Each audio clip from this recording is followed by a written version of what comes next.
Hola, buen día a todos. ¿Me escuchan? Bueno, Sí, te escuchamos. perfecto. Gracias, Mario. Hola, buenos días. Bueno, pues este es el taller de aprendizaje profundo. Es una introducción que vamos a estar impartiendo Berenice y yo, Ricardo, de aprendizaje autosupervisado. El taller va a estar dividido en dos. Por ahí en el Google Classroom, si todos tienen acceso, les pusimos una pequeña encuesta, un pequeño formulario con los contenidos que nos parecían más adecuados para poder determinar los contenidos más adecuados para el taller. Con base en las respuestas de este formulario, decidimos dividir el taller en dos partes.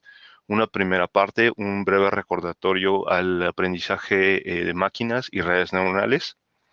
Y en la segunda parte, ver nuestra introducción al aprendizaje profundo. En esta, perdón, Edgar. Me parece que ya estoy compartiendo mi pantalla. ¿Todos pueden ver mi pantalla? Sí. Perfecto. Bueno, voy a continuar. Entonces, les comentaba que en la primera parte va a estar platicándonos Bere un poco de aprendizaje de máquinas y redes neuronales, un breve recordatorio, también una introducción a PyTorch. Y en la segunda parte yo regresaré para ver la introducción al aprendizaje autosupervisado. Entonces, primero que nada, me parece que ya somos todas dos personas que estaremos, aunque siguen sumándose. Pero bueno, para comenzar, les voy a pedir que por favor todo el mundo esté seguro de que tienen acceso a este repositorio que está en las diapositivas. En este repositorio van a poder encontrar todos los materiales del taller, las libretas, las diapositivas. Por favor, les pido que por favor entren con su navegador. El repositorio es este. A ver, vamos a ver. Sería este de por acá. Aquí van a encontrar los dos juegos de diapositivas. Por el momento vamos a empezar a usar este, que sería aquí. Por si no lo alcanzan a ver con la suficiente definición en la pantalla compartida, lo pueden ver aquí. ¿Ok?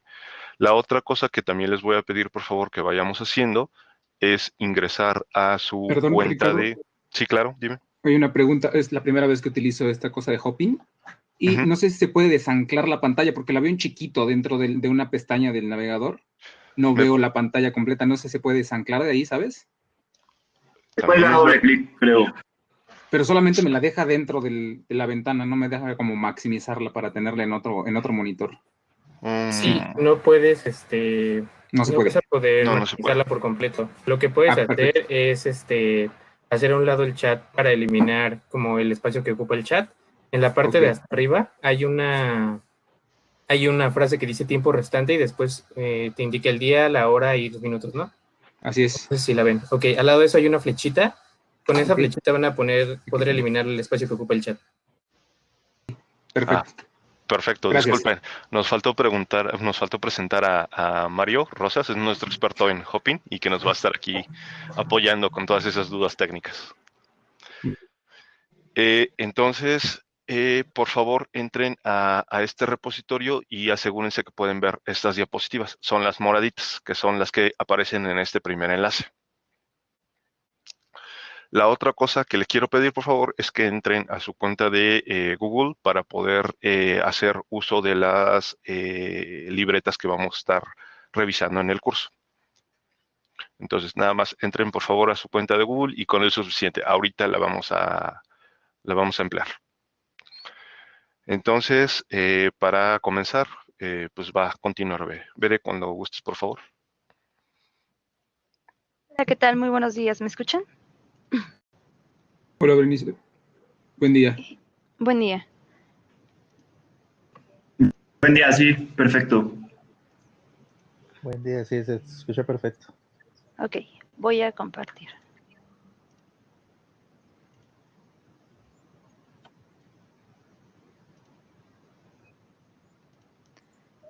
Ok, muy bien. Ya ven mis diapositivas, ¿verdad?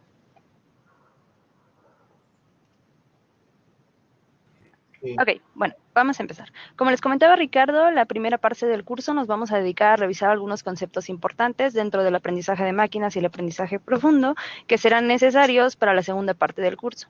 Entonces, bueno, ya todo el mundo entró al repositorio, descargó las diapositivas y ya las tienen. Asimismo, necesitamos que por favor se loguen en su cuenta de Google, ya que ocuparemos Google Colab para correr nuestros modelos. Entonces necesitamos que estén logueados. Ahora bien, vamos a comenzar. De manera más específica, ¿qué vamos a ver en este taller? Bueno, vamos a ver primero una introducción a lo que es el aprendizaje de máquinas, cómo se entrena un modelo dentro del aprendizaje de máquinas. Vamos a hacer el repaso de uno de los modelos más sencillos, que es regresión lineal, cómo evaluamos ese modelo, y después vamos a pasar al aprendizaje profundo. ¿Qué es el aprendizaje profundo? ¿Cuáles son las diferencias entre el aprendizaje de máquinas y el aprendizaje profundo? ¿Qué es un perceptrón multicapa? ¿Qué es una red convolucional? Y vamos a dar un panorama general. Nos vamos a enfocar en este taller a tareas de visión. Por eso estamos interesados en dar un repaso acerca de redes convolucionales, por si alguno no está... no las conoce, ya que entendemos que el taller está dirigido a diferentes personas que tienen diferentes perfiles. Entonces, bueno, vamos a empezar. Primero, me gustaría saber, primero me gustaría platicarles qué es la inteligencia artificial, qué es el aprendizaje de máquinas y qué es el aprendizaje profundo y cómo estos están relacionados. Bueno, primero, la inteligencia artificial es un campo de las ciencias de la computación que tiene como objetivo un objetivo muy amplio y que tal vez es inalcanzable, que es crear agentes inteligentes. Esto puede resultar bastante ambiguo, ya que actualmente no se sabe qué es la inteligencia. No se puede dar una definición de qué es la inteligencia. Entonces, si desde un inicio no tenemos qué es definir inteligencia, crear un agente inteligente es algo bastante complejo. Bueno, dentro de la inteligencia artificial tenemos otra área que es el aprendizaje de máquinas. Esta área lo que busca resolver es problemas mediante programas que aprendan a base de ejemplos sin programar reglas específicas. Es decir, lo que nosotros le damos a un modelo de aprendizaje de máquinas es un conjunto de datos y lo que queremos es que infiera aquello que es importante de ese conjunto de datos para resolver una tarea. Dentro del aprendizaje de máquinas tenemos múltiples modelos como regresión lineal, árboles de decisión, K-medias, máquinas de vectores, máquinas de soporte vectorial y redes neuronales. Ahora bien, ¿qué es el aprendizaje profundo? El aprendizaje profundo es como una subárea del aprendizaje de máquinas que se enfoca en resolver problemas que son bastante complejos, que tienen un conjunto de datos a gran escala y para esto utiliza redes neuronales de arquitectura profunda, es decir, con muchas capas y estos modelos suelen ser muy, muy grandes. Actualmente el aprendizaje profundo ha permitido tener resultados bastante buenos para múltiples tareas, tanto en el dominio de las imágenes como en el dominio del texto, y también actualmente se han utilizado mucho para el análisis de video. Ahora bien, ¿cómo podemos categorizar los tipos de aprendizaje dentro del aprendizaje de máquinas? Pues bueno, de manera muy general, tenemos esta gráfica que es lo que intenta ejemplificar. En un eje tenemos un aprendizaje con instructor y en otro eje tenemos un aprendizaje pasivo o activo. ¿A qué me refiero con pasivo o activo? ¿Sí ven mi siguiente diapositiva? Permítame ver, creo que se quedó pasmado en la primera diapositiva de tu gráfica azul. A ver. Yo sigo viendo la gráfica azul. Así es, yo también. Sí, bien. Ah, caray.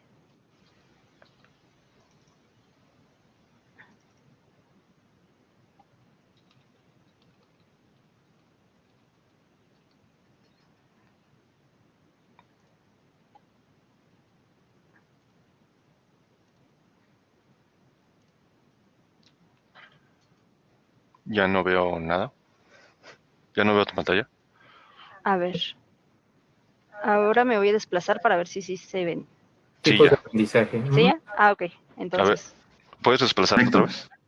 Ah, Ya. sí, bien. ¿Sí ya? Ya. Todos. Ujú. Okay. Muchas gracias. Yo hablando acá. Ok, bueno. Bueno, como les comentaba, lo que voy a explicar aquí es una categorización de los tipos de aprendizaje que existen en aprendizaje de máquinas, pero esto es únicamente una guía, es de manera muy general. Ahorita les explico por qué les digo que es de manera muy general. Bueno, la gráfica lo que nos muestra son dos ejes, uno es con instructor y otro es pasivo o activo. Con instructor me refiero a si tiene etiquetas o no tiene etiquetas, y con pasivo a lo que me refiero es, lo podemos entender como un aprendizaje donde hay una interacción con el medio ambiente, es decir, las entradas en un tiempo futuro dependen del resultado del modelo en un tiempo presente. Suena un poco complicado, pero ahorita cuando pasemos al aprendizaje activo, vamos a ver de qué se trata. Bueno, dentro del aprendizaje pasivo y sin instructor tenemos el aprendizaje supervisado, en el cual los conjuntos de datos están etiquetados por humanos o parcialmente están etiquetados por humanos. En esta primera parte del taller, a este es a lo que nos vamos a enfocar, al aprendizaje supervisado. Me parece que a lo largo de toda la RIA también van a hablar únicamente de aprendizaje supervisado. Por otro lado, en el aprendizaje pasivo y sin instructor tenemos el aprendizaje no supervisado, en el cual los ejemplos en el conjunto de datos recopilados únicamente consisten en las entradas y no conocemos el valor que deseamos considerar.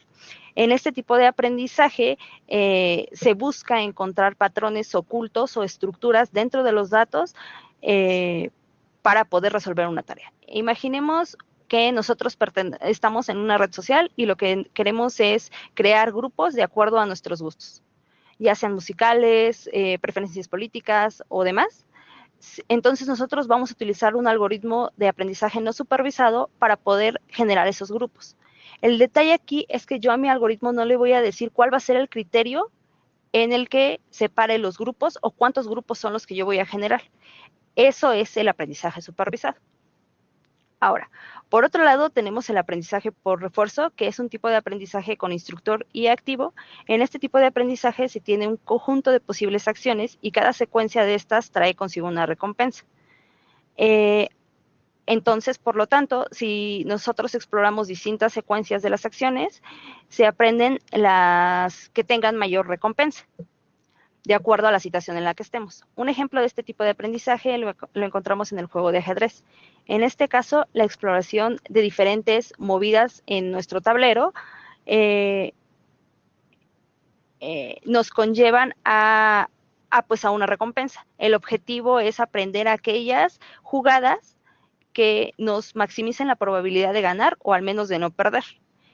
En este caso, el escenario o el movimiento que yo haga en el presente va a impactar las decisiones que yo pueda tomar en un futuro. A eso me refiero con aprendizaje activo. Por otra parte, el aprendizaje que no requiere supervisión y es activo, se le conoce como exploratorio. Este tipo de aprendizaje no tiene ninguna recompensa. En el caso del aprendizaje por refuerzo, tenemos la recompensa. Sin embargo, aquí no. El único objetivo es que la gente explore el ambiente sin esperar ningún tipo de recompensa. Ahora bien, como les comentaba, es una forma de categorizar el aprendizaje de manera muy general, ya que, por ejemplo, si del aprendizaje supervisado al aprendizaje no supervisado hay un sinfín de tipos de aprendizaje. Por ejemplo, el aprendizaje débilmente supervisado, en el cual los ejemplos tienen etiquetas gruesas. ¿A qué me refiero? Imaginemos un problema de clasificación de avances de películas. Nosotros tenemos una etiqueta para cada uno de los avances. Por ejemplo, una película de terror quizás tenga el género terror y ciencia ficción al mismo tiempo. Sin embargo, a lo largo de nuestro video tenemos múltiples acciones o escenas que pueden representar otro tipo de etiquetas. Quizás a lo largo de la película de horror también haya un poco de drama y demás. Entonces, digamos que es un tipo de etiquetado grueso. Por otro lado, también tenemos el aprendizaje autosupervisado, que se encuentra en esto. Realmente los datos no tienen etiquetas, pero de alguna forma lo llevamos al dominio del aprendizaje supervisado. Eso lo vamos a ver en la segunda parte del curso. Ahora, ¿cómo es que funciona el aprendizaje de máquinas? El objetivo del aprendizaje de máquinas es aprender un modelo que resuelva una tarea en específico. Para esto se tiene un conjunto de datos que está asociado a la tarea que nosotros deseamos resolver y un algoritmo de aprendizaje apropiado para el problema que nosotros deseamos resolver. Entonces, lo que hacemos es entrenar ese algoritmo de aprendizaje mediante un algoritmo de entrenamiento para producir un modelo. ¿A qué me refiero con un modelo? Bueno, un modelo no es más que una función parametrizada, una función con parámetros específicos que se ajustan o que permiten solucionar nuestro problema de interés. Ahora bien, ¿qué es el aprendizaje supervisado? El aprendizaje supervisado es un tipo de aprendizaje donde se caracteriza porque nuestro conjunto de datos está etiquetado. Es decir, nuestro conjunto de datos, si tuviéramos un problema de clasificación de imágenes, estaría formado por un conjunto de atributos que serían nuestras imágenes y su etiqueta. Imaginemos que tenemos un problema de clasificación de vehículos en imágenes. Tenemos que clasificar, tenemos 3 clases que sería la bicicleta, una motocicleta y un triciclo. Y lo que queremos es que, dadas unas imágenes, entrenemos un modelo que nos ayude a clasificar estas imágenes. Lo que haríamos sería tomar nuestras imágenes, pasarlas o alimentarlas a un modelo y con este modelo realizar una predicción. En este caso, lo que esperaríamos es que nuestro modelo nos diera una de estas 3 clases. Si nuestro modelo saca como predicción que esta imagen es una bici, entonces nuestro modelo está realizando unas buenas predicciones. Lo que haríamos para cuantificar qué tan buenas son nuestras predicciones sería utilizar una función de pérdida. A través de la función de pérdida, nosotros lo que hacemos es comparamos nuestra etiqueta predicha con nuestra etiqueta verdadera. Una vez que tenemos nuestra pérdida, la pérdida nos produce un valor escalar. Y si nuestra predicción es buena, lo que nos dice es, ¿sabes qué? Estás haciendo unas buenas predicciones, no necesitas actualizar tanto los parámetros de tu modelo. Si estás haciendo malas predicciones, lo que te voy a decir es penalizarte para que actualices mucho más tus parámetros. Eso se hace a través del optimizador.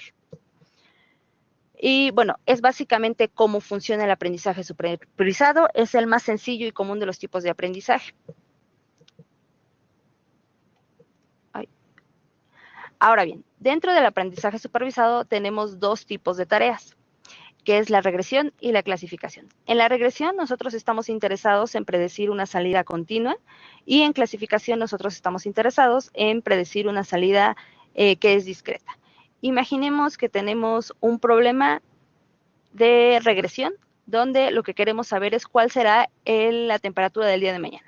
En el problema de regresión, lo que nosotros estaríamos interesados es predecir los grados centígrados para el día de mañana. Es decir, 29 grados, 10 grados, 20 grados.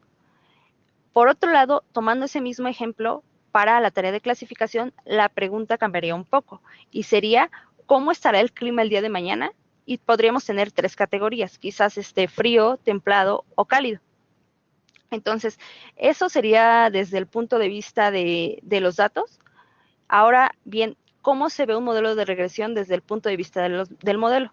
Nosotros tenemos una nube de puntos que serían los grados centígrados y lo que nosotros deseamos en un modelo de regresión es ajustar un modelo que nos permita describir el comportamiento de los datos. En el caso de regresión lineal, el modelo más simple sería ajustar una línea. Ajustar una línea que describa mejor el comportamiento de nuestros datos. A partir de esta línea yo ya puedo hacer predicciones acerca del clima, de la temperatura del clima. Por otro lado, en las tareas de clasificación en lo que estamos interesados es en aprender una función que aprenda a separar las categorías que nosotros tenemos. En este caso nos estaríamos enfocados en aprender una categoría una función que nos aprenda a separar las categorías de frío, cálido y templado. Ahora bien, vamos a repasar uno de los modelos más sencillos de aprendizaje de máquinas, que es la regresión lineal.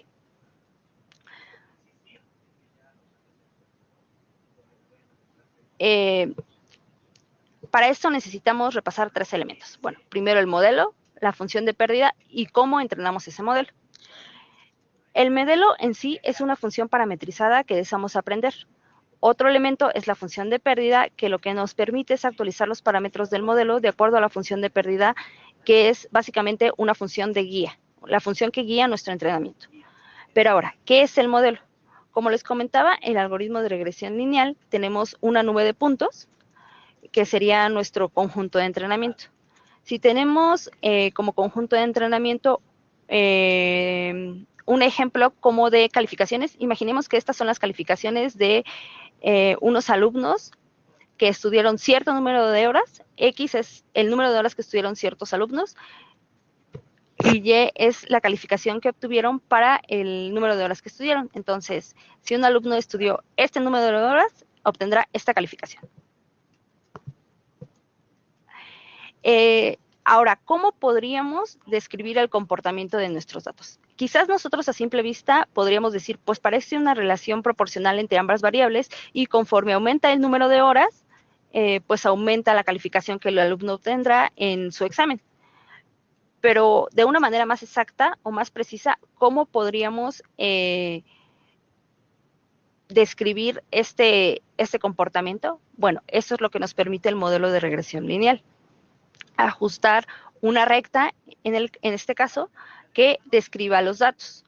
El modelo de regresión lineal, su modelo matemático es la ecuación de la recta, que está dado por la siguiente ecuación, donde tenemos una variable dependiente que es igual a la multiplicación de una variable independiente por un parámetro θ1 más un parámetro θ0. En este caso, en la ecuación de la recta, si recuerdan, este parámetro es la pendiente de la recta y este parámetro sería la ordenada.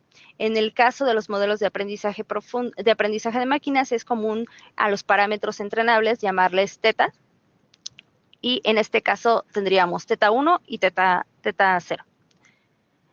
Entonces, nuestro aprendizaje en el modelo de regresión lineal, lo que estamos buscando con el aprendizaje es buscar un conjunto de parámetros que nos permitan pintar una recta que mejor se ajuste a nuestros datos. Pero ahora, ¿cómo yo puedo elegir la recta que mejor se ajuste a los datos? Porque puedo pintar una recta de este estilo. O bueno, una recta así. ¿Y cuál de ellas sería mejor? Bueno, eso es lo que me permite mi función de pérdida. Lo que me permite es cuantificar qué tan bueno o qué tan malo está haciendo nuestro modelo realizando predicciones. En el caso de la regresión lineal, la función de pérdida es el error cuadrático medio.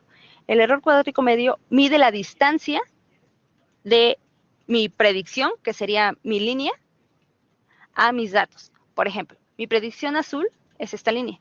Lo que yo haría con el error cuadrático medio sería medir la distancia de este punto a mi predicción y así sucesivamente para todos los demás puntos. Sumaría este punto y sacaría el promedio. Para la línea verde haría lo mismo. Sacaría la distancia de este punto a mi modelo que predije, que sería en este caso la línea verde, y así obtendría el error que me produce este modelo. Entonces, el objetivo aquí es minimizar la función de pérdida, es decir, elegir el modelo que minimice las distancias de la línea a los puntos. Ahora bien, en este punto ya tenemos nuestro problema de aprendizaje como un problema de optimización, ya que lo que queremos hacer es minimizar las distancias. Visto este problema como un problema de optimización, podemos emplear algoritmos de optimización que nos permitan alcanzar o aproximarnos al mínimo de la función. En este caso, uno de los modelos más ampliamente usados en el aprendizaje de máquinas y para el entrenamiento de las redes neuronales es el descenso por gradiente. El descenso por gradiente es un algoritmo iterativo que si tenemos una función de pérdida que es derivable, entonces podemos utilizarlo. Y básicamente va de la siguiente forma. Si nosotros eligiéramos unos parámetros aleatorios para nuestro primer modelo, quizás estaríamos parados en la función de pérdida en este punto. Creo que tenían problemas con la conexión. ¿Ya está todo bien? Ya quedó. Ok. Entonces, quizás con un conjunto de parámetros aleatorios estaríamos parados en este punto. Ahora, lo que hace el gradiente descendente es, el descenso por gradiente es obtener la derivada de la función de pérdida para este conjunto de parámetros. Eso nos daría la mayor pendiente. Y para actualizar los nuevos parámetros nos iríamos en el sentido contrario al gradiente, que es esta función de actualización. Que básicamente dice, los parámetros actuales van a ser iguales a los parámetros en el tiempo t, menos la derivada parcial de los parámetros, la derivada parcial de estos parámetros por una constante. Básicamente lo que dice la constante es cuánto vas a bajar en la función de pérdida, que es la tasa de aprendizaje. Ahora bien, así es como funciona el descenso por gradiente.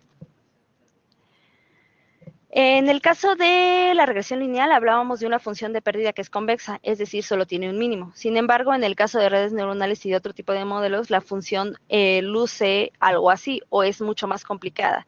En el caso de redes neuronales, la función de pérdida no es convexa y cuenta con múltiples mínimos locales. Lo que buscaríamos sería aproximarnos al mínimo, a un mínimo local, y el funcionamiento del descenso por gradiente sería el mismo. En dado punto estaríamos con parámetros aleatorios parados en un punto del paisaje de la función de pérdida, quizás aquí calcularíamos el gradiente de esa función respecto de los parámetros, la derivada para obtener el gradiente, y lo que nos daría sería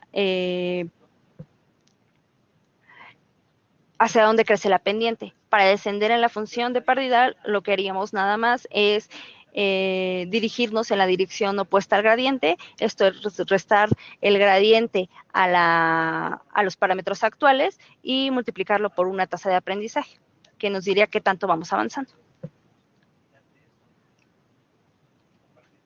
Ahora, bueno, hasta aquí ya tenemos qué es el aprendizaje de máquinas, un modelo, cómo se entrena un modelo. Ahora, ¿cómo es que se evalúa un modelo? Bueno, esta es parte muy importante en la producción de un modelo. Como les mencionaba, el algoritmo de entrenamiento es un algoritmo iterativo y bueno, aquí les voy a presentar dos tipos de estrategias para evaluar un modelo. La primera de ellas consiste en nuestro conjunto de datos tomarlo y separarlo 80% para entrenamiento y 20% para prueba. Esta estrategia lo que dice es, básicamente vas a entrenar tu algoritmo de aprendizaje con el conjunto de entrenamiento, y una vez que hayas ya producido tu modelo, es decir, ya hayas ajustado los parámetros de este algoritmo, lo que vas a hacer es evaluarlo con el conjunto de prueba. Tenemos una segunda estrategia que es, tu conjunto de datos ya no va a estar partido en dos, sino va a estar partido en tres. Vas a tener un conjunto de entrenamiento, un conjunto de validación y un conjunto de prueba. Lo que vas a hacer es entrenar tu modelo con el conjunto de entrenamiento, actualizar los parámetros y ir monitoreando cómo se va comportando este algoritmo que estás ajustando en el conjunto de validación. Entonces, quizás si tus hiperparámetros de tu modelo no son adecuados, los puedes ir ajustando para que se vaya comportando mejor en el conjunto de validación. Sin embargo, tu conjunto de prueba en esta estrategia no lo puedes tomar en ningún momento. Ese lo tienes que reservar. Una vez que hayas producido ya tu modelo, ahora sí puedes reportar tus resultados en tu conjunto de prueba.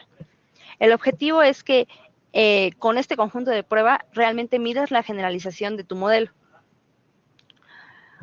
Ahora bien, esta estrategia es mucho más robusta, la segunda estrategia es mucho más robusta y más adecuada por dos cosas.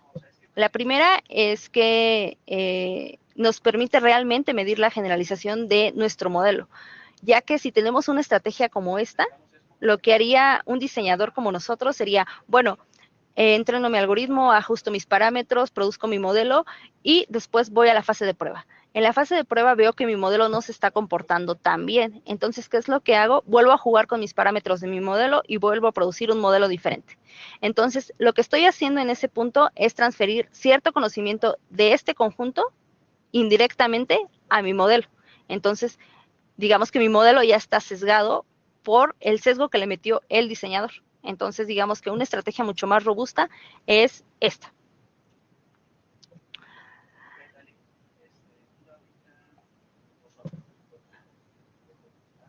Ahora bien,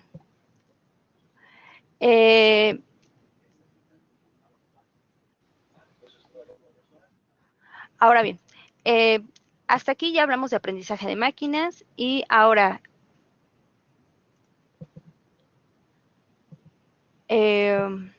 ¿cuándo se utiliza el aprendizaje profundo o dónde es que encaja el aprendizaje profundo?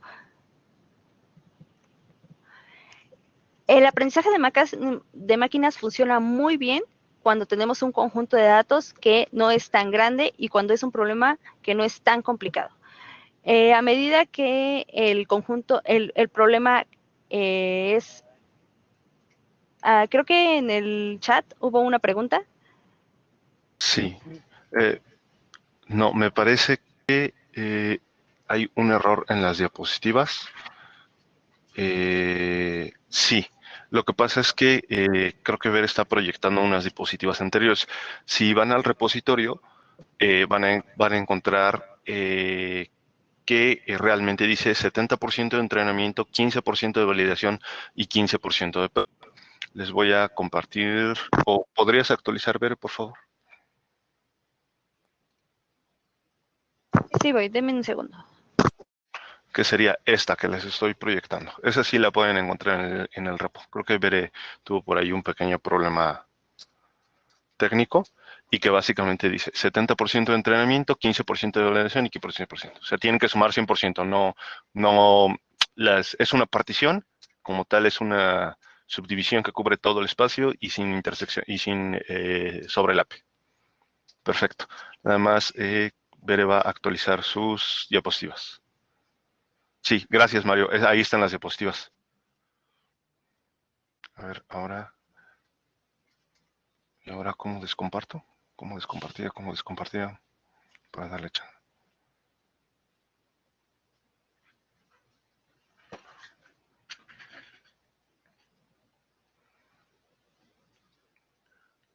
Ok.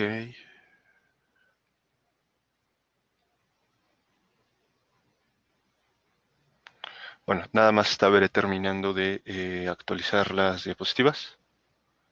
Me parece que está teniendo unos pequeños problemas técnicos. Entonces voy a continuar aquí yo en lo que Veré regresa.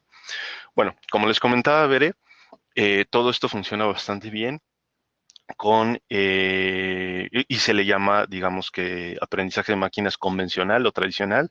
Por ahí tengan cuidado con tradicional porque hay gente que se lo toma un poco mal el nombre, pero bueno, es, digamos, de aprendizaje de máquinas convencional, son todo ese tipo de modelos como la regresión lineal, la regresión logística, árboles de decisión, agrupamiento en aprendizaje no supervisado, máquinas de soporte vectorial, por ahí, todo ese tipo de modelos son aprendizaje convencional y convencional en el sentido de que no son modelos muy grandes, sino son modelos pequeños, que pequeños no necesariamente significa malo, de hecho, para muchos problemas es bueno.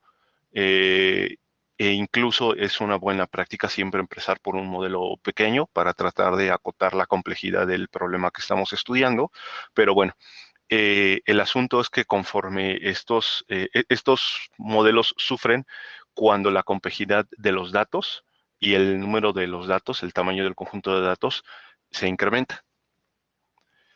¿A qué me refiero? Por ejemplo, si tenemos, por ejemplo, el ejemplo que les platicaba, Bere, de las calificaciones, es un ejemplo donde solamente existe un atributo y de igual forma se busca predecir un valor numérico, entonces es un problema sencillo y de igual forma no va a haber una gran cantidad de observaciones.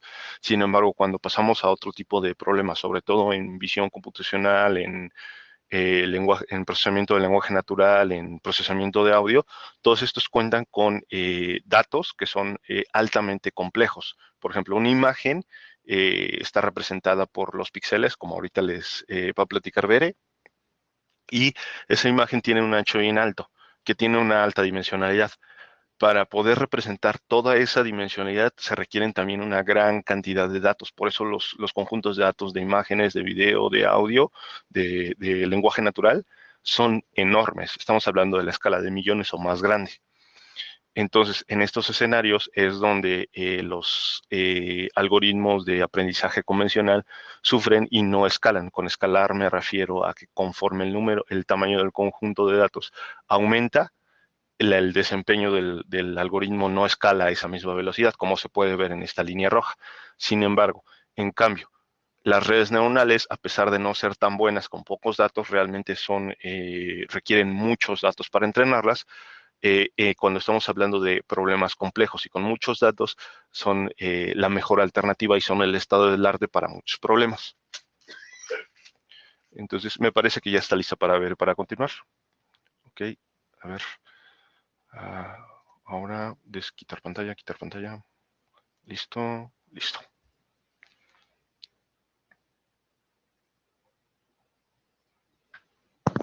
Perdón, tuve una falla técnica. Ya está. Ahora bien, como les comentaba Ricardo, el aprendizaje profundo utiliza redes neuronales profundas. Actualmente el aprendizaje profundo es el estado del arte para muchas tareas, tanto de imágenes como de audio, como de texto. Pero, ¿qué es lo que hace tan exitoso al aprendizaje profundo? Bueno, pues nosotros consideramos que se debe a principalmente 3 elementos. El primero de ellos es que bajo el paradigma de aprendizaje supervisado, tenemos conjuntos de datos etiquetados masivos. Este primer conjunto que les muestro y que quizás muchos de ustedes ya estén familiarizados con él, es un conjunto de datos de imágenes a gran escala, tiene 14 millones de imágenes y todas ellas están etiquetadas.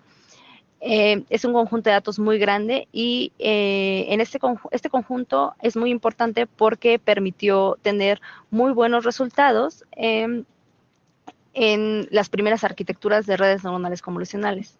Otro de los conjuntos de datos, digamos que a gran escala que se tienen, es de video.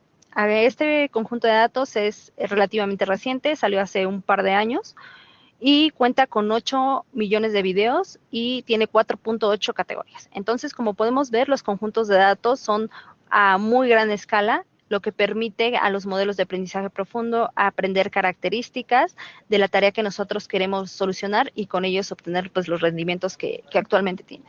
Otro de los puntos que hace al aprendizaje profundo tan exitoso son los modelos de redes neuronales con arquitecturas bastante sofisticadas.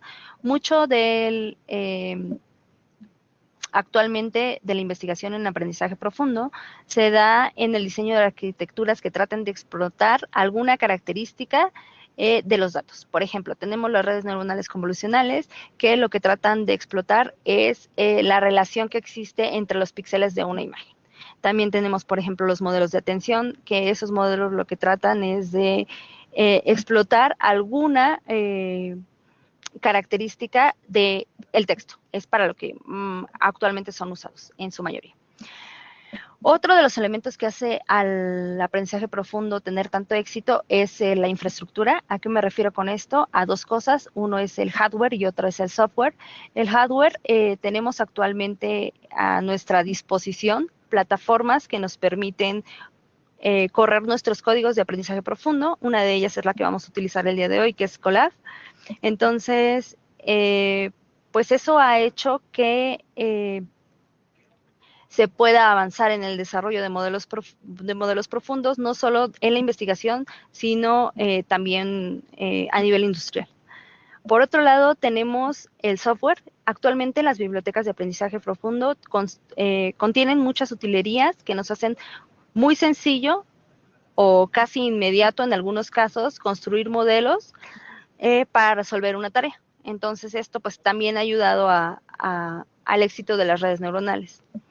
Sumados estos tres aspectos, nos han permitido que el aprendizaje profundo tenga el estado del arte en muchas de las tareas, como les comento. Y bueno, vamos a pasar, como les comentaba, en este taller va a estar enfocado al análisis de imágenes. Entonces, primero tenemos que hablar cómo es que representamos una imagen en nuestra computadora. Una imagen se representa en nuestra computadora a través de una matriz de valores de píxeles.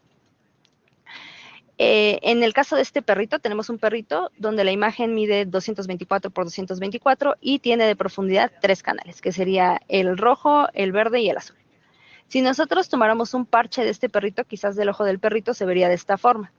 Un parche de 5 por 5 con 3 canales, que si lo descomponemos en los canales se vería como lo tenemos en esta parte de acá. Cada uno de los canales es una representación de esta imagen bajo el esquema de color. En este caso, bajo el esquema de color azul, verde y rojo. La combinación de estos 3 píxeles nos daría este píxel que está por acá. Ahora bien, así es como representamos nosotros las imágenes en nuestra computadora. Existen conjuntos de datos que están disponibles en muchas de las librerías de aprendizaje profundo ya, y es muy sencillo utilizarlos. Algunos de estos son MNIS, que tiene imágenes muy pequeñas en escala de grises, por eso solo tiene un solo canal, y son imágenes de 28 por 28. También tenemos CIFAR 10, que es un conjunto de imágenes que ya es más complejo en comparación con el anterior, porque ya tiene imágenes a color, y las imágenes son un poco más grandes, son de 32 por 32, son imágenes de objetos de la vida diaria, o sea, por ejemplo, una casa, un perro y demás. ImageNet es el conjunto de datos que les platicaba en la diapositiva anterior, y sus imágenes son mucho más grandes en comparación a las dos anteriores. Tiene 3 canales y son de 256 por 256. Ahora bien, vamos a hablar de qué es el perceptrón multicapa, que es básicamente la red neuronal más sencilla que nosotros podemos tener. Y un perceptrón multicapa, de manera muy general, lo podemos definir como un conjunto de nodos que están conectados para realizar cierto tipo de cómputo. Una red neuronal artificial es un modelo computacional que se compone de un gran número de unidades básicas de cálculo que se llaman neuronas. Es decir, esta sería una red neuronal de una capa, donde en una capa tenemos apiladas un conjunto de neuronas. La primera capa, por convención, se dibuja de esta forma, sin embargo, realmente no realiza ningún procesamiento. Esta sería una red de 2 capas, entonces tendríamos una capa de entrada, una capa oculta y una capa de salida. Digamos que podemos tener un sinfín de número de capas ocultas, y la capa de salida, las neuronas de la capa de salida están determinadas por el problema que nosotros deseamos resolver. Ahora bien, ¿qué es una neurona? Bueno, pues es la unidad más básica de cálculo de una red neuronal, y luce más o menos así, donde lo que entra a la neurona son nuestros impulsos de entrada, nuestra entrada, y cada una de las aristas de esta neurona tiene un peso, que lo que hace es regular la importancia de nuestra entrada. Al final, lo que se hace es se suman la multiplicación de este peso por la entrada, y se le aplica una función de activación que lo que nos da es la no linealidad en las redes neuronales. Ahora, tenemos diferentes funciones de activación y se utilizan para diferentes cosas. En un problema de clasificación binaria se utiliza una función sigmoide, porque está definida por esta ecuación matemática, y lo que hace es entregarnos valores de 0 a 1. Entonces, esto lo podemos interpretar como una probabilidad. Entonces, si tenemos un problema de clasificación binaria, esta sería la función de activación más adecuada. Tiene una forma de S, y por eso es que se le conoce como sigmoide. También tenemos la función softmax, que es una función que está dada por esta expresión, y nos entrega valores entre 0 a 1, y además nos garantiza que la suma de esos valores, o sea, lo que realmente nos regresa es, nos toma un vector y nos regresa valores entre 0 a 1 para cada uno de ellos, y además nos garantiza que la suma de esos valores va a dar 1. Entonces, lo que se utiliza esta función de activación es para problemas multiclase. Desde luego que estas funciones de activación se aplican en la última capa de la red neuronal. Ahora bien, para familiarizarnos un poco con lo que es PyTorch y con estos conceptos que hemos estado hablando, vamos a tener un pequeño ejemplo de un perceptrón multicapa. Les pido, por favor, que vayamos al repositorio, a la libreta del repositorio.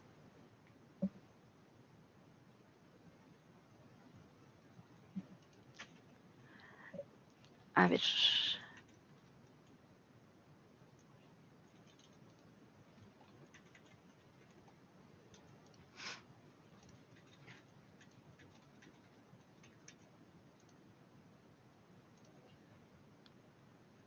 Nos vamos a la carpeta de Notebooks y nos vamos al 1A MLP. Lo que vamos a utilizar para nosotros para correr nuestros ejemplos va a ser Google Colab, que es un servicio en línea que nos provee Google y pues básicamente podemos hacer uso de GPU, de CPU. Nosotros vamos a utilizar únicamente la CPU. Para eso les puse aquí un botoncito, o les pusimos aquí un botoncito, que lo único que necesitamos es picar y nos lleva esta libreta al Google Colab. Hasta ahí, ¿estamos todos bien? Todo bien, todo bien. Sí, perfecto. Sí, todo bien. Si todos lo pudieron abrir adecuadamente, entonces no hay problema, pero quien no haya podido abrirlo probablemente se deba a que no está logueado en su cuenta de Google. Entonces, por favor, quien no esté, díganos por ahí en el chat o háblenos para poder continuar. Necesitamos saber que todos estamos bien hasta aquí. Todo bien de este lado.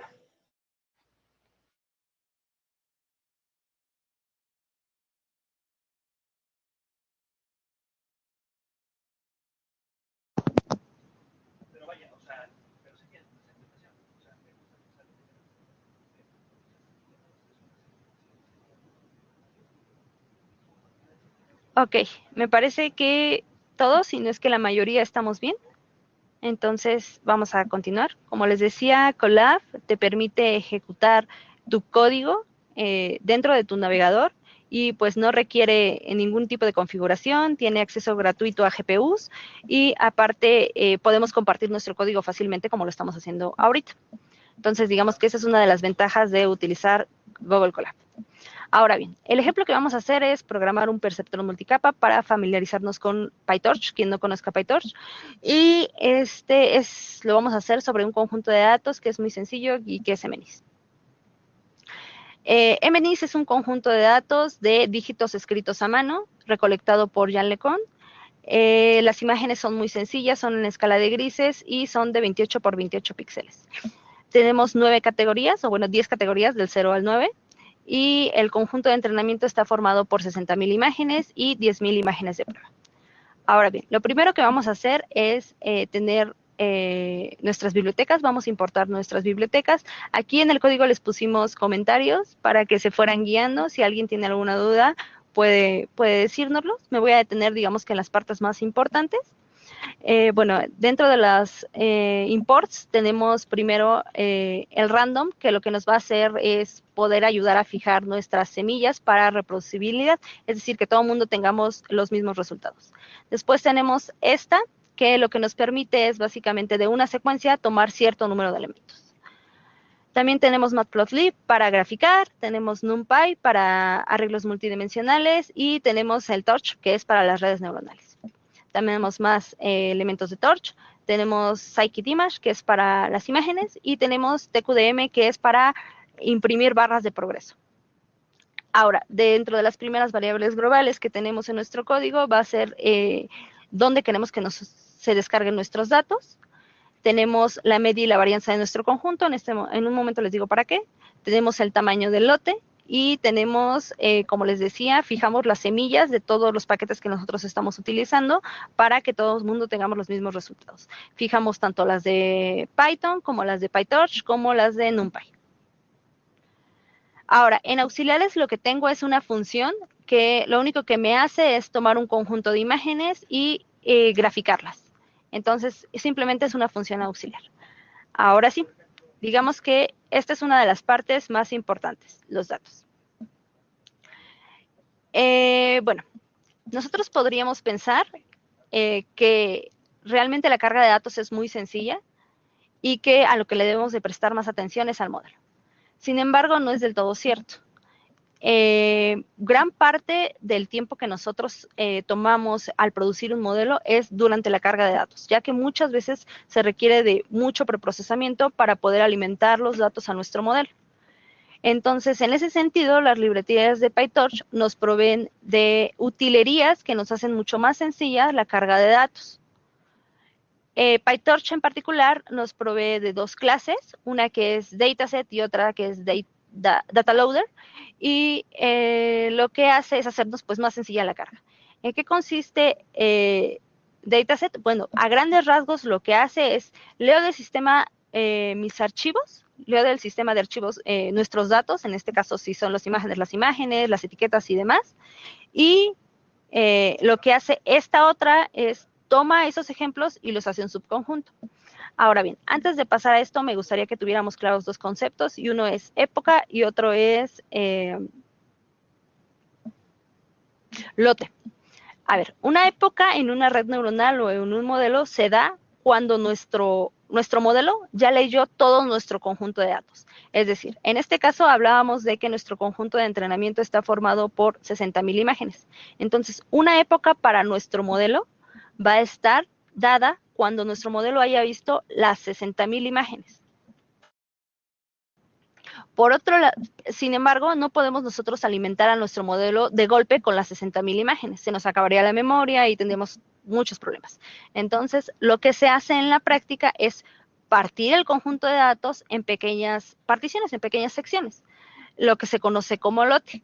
Entonces, para que yo tenga una época, habré tenido que pasar por todos los lotes en mi conjunto de entrenamiento. ¿Hasta ahí ese concepto quedó claro?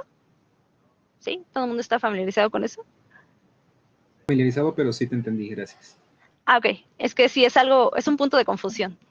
Entonces, bueno, ahora, entonces básicamente lo que hace el data loader es eso. Lo que hace el data loader es entregarnos esos subconjuntos o esos lotes, que serían pequeñas secciones de nuestro conjunto total. Entonces, a ver, vamos a checar uno por uno, paso a paso. El dataset tiene 3 métodos. Primero tiene el inicializador, tiene un método que se llama len y otro método que se llama getItem. El inicializador se encarga de inicializar, de configurar. Básicamente aquí lo que hacemos somos, por ejemplo, leemos las imágenes, las etiquetas, cosas de configuración. De este lado, en len, lo que hacemos es regresar un número que representa el total de nuestro conjunto. En este caso vamos a tener un dataset para el conjunto de entrenamiento y un dataset para el conjunto de prueba. Entonces, lo que esperamos es que nuestro dataset en entrenamiento nos regrese las 60,000 imágenes, y en prueba nos regrese las 10,000. Ahora, lo que hace el siguiente método, que es getItem, es regresar un ejemplo. En este caso, para el ejemplo que vamos a atacar nosotros, un ejemplo está conformado por 2 cosas. Nuestra imagen, que sería la imagen de nuestro dígito, y nuestra etiqueta asociada. Como estamos hablando de aprendizaje supervisado, tenemos etiquetas. En este caso sería un 2. Entonces, de esto se va a encargar el dataset. Ahora, esto pasa al data loader. El data loader lo que hace es tener implementada tres variables, que básicamente es el dataset, que es qué dataset vas a tomar o quién me va a alimentar los datos. En este caso sería este que construimos, el tamaño del batch, es decir, el tamaño de los pequeños lotes que vamos a tomar, las pequeñas subsecciones de datos que vamos a ir tomando para ir entrenando nuestro modelo, y shuffle. Shuffle es una variable que nos dice, o sea, ¿vas a querer que yo desordene los datos o vas a querer que yo tome el orden que tienen originalmente los datos? Usualmente, o bueno, algo correcto es desordenarlos, porque imagínense que nosotros tenemos un problema donde los datos están acomodados, tenemos 2 clases y los datos están acomodados, los datos de una clase están acomodados al principio del conjunto y los datos de la otra clase están acomodados al final del conjunto.